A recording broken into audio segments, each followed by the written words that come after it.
The ANC's Nkosazana Dlamini-Zuma has come under fire again after she failed to attend a sitting where MPs were due to vote on Busisiwe Mkhwebane's future as public protector. Well, as that vote turned out, an overwhelming majority of MPs voted for Mkhwebane's impeachment after an inquiry into her fitness to hold office. She does intend to challenge that process through a judicial review. Well, all of this came after Nkosazana Dlamini-Zuma did not toe the ANC line, which was to vote for Mkhwebane's impeachment against President Cyril Ramaphosa, of course, also in another vote where basically there was a vote on the Phala Phala report, and Nkosazana Dlamini-Zuma then went against the party line and voted for the adoption of a report that said the president had questions to answer, and that would have ultimately, if it had been successful, triggered a process to his possible impeachment. Dlamini-Zuma is now reportedly set to face the ANC's National Disciplinary Committee, according to a report in the Sunday Times today. For more on this, let's speak to political scientist Dr Fikile Vilakazi. Dr Vilakazi, a very good evening to you. Good to have your time tonight. So the Sunday Times reporting that NDZ is due to face the Disciplinary Committee sometime soon. How significant a development would that be if indeed true? Good evening, Mbegile, and to viewers of Newzroom Afrika at home. You know, this is really a recurring situation within the African National Congress, which is really striking for us. And for me, I think it's something that is signaling a message. I keep saying that Umama Nkosazana Dlamini-Zuma is telling us about what is happening within the party, right, in terms of the problem that is deepening itself, which is that of tyranny. And I keep saying this, that, you know, that kind of a gesture, you know, when you are a member of parliament and you have to make a decision to vote along the party line and you don't, you are basically telling the public, which has appointed you and nominated you as part of that political party, to say that the line that we are being asked to toe has changed within the organization, and towing the line is a process that should be followed by contestation and discussion. And she said this when she was questioned around why she voted differently on Phala Phala, on the independent panel around Phala Phala. You know, as South Africans, this is exactly what it is again. You know, I think that Dr. Nkosazana Dlamini-Zuma is actually giving us a political message here that says, be aware that the kind of democratic centralism that you've got in the ANC, you know, and the line that you've been towing over the years since you adopted that framework has changed, right? And it has changed more towards some kind of dictatorship, some kind of compromise around the component of democratic centralism that is supposed to be democratic, where members of the party have got to have the ability to discuss matters, contest ideas, and positions that are going to eventually become the party line. And I think that is what is symbolizing for us, even here on the question of the public protector, to say perhaps the party line again is being found here to be flawed. And is one of the people that is bold enough.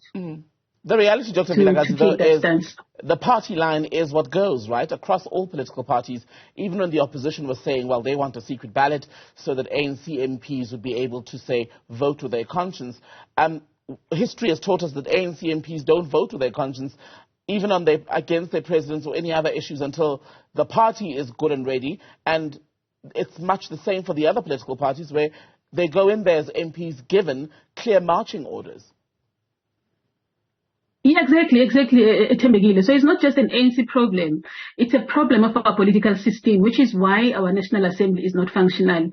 Because you are having a situation where we go to elections and we put people into power, right? Political parties then get to deploy members into National Assembly. And then you've got a National Assembly process where members of parliament have got to make an oath as individuals, not necessarily as political parties. And that contradiction is showing itself in the functionality and dysfunctionality of the National Assembly, because members, even though they make an oath of conscience as individuals, they're actually held accountable and bound by party line in terms of exercising that individual conscience. And it's a very, very difficult position to be if you are really truly a leader that says, I want to see my decision and my vote in Parliament servicing the needs of the public, even if that means that it's not servicing my party line. But the way that things are happening, amongst many political parties in Parliament, you don't see that being happening. And maybe COPE has shown us something different in this regard, because I think we've seen that COPE has voted differently. And I've heard the leader of the COPE talking that COPE votes differently in this particular instance, even if there's something called a party line. Members of COPE are encouraged to vote on the basis of conscience. And I think for me, Thembekile, that is what we want to see in the National Assembly. We want to see the reason why members take an oath is because they're encouraged by the democratic system of South Africa to say when you enter Parliament, you have a responsibility to citizens, not your political party. And I think it is then that separation of powers conversation to say what happens when members of political parties enter the body that we call the National Assembly, which is somewhere to South Africa. And then the role of the party, who do they need to follow in terms of making decisions? It's a challenge and a question that is facing our democracy. And you're right, it's happening in all political parties. Maybe the IP is different here. Because it sort of operates on different political system, maybe the DA and others.